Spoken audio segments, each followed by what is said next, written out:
Kasus perampokan di rumah mewah kawasan Cirakas, Jakarta Timur pada 24 November 2024 pukul 11.00 WIB masih belum terungkap. Dua pelaku nekat membobol rumah di Jalan Manunggal 1 nomor 22B dan membawa kabur berangkas berisi barang-barang mewah seperti jam tangan Rolex, gawai premium, dan tas branded dengan total kerugian ditaksir 2 miliar.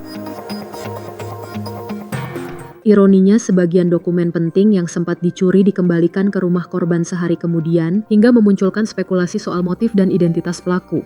Kasus ini diunggah akun Instagram @kriminal_Jakarta pada Kamis 22 Mei 2025. Korban juga telah melapor ke Polda Metro Jaya, namun hingga kini kasus ini belum terpecahkan siapa pelakunya.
Download Tribun X sekarang, menghadirkan lokal menjadi Indonesia.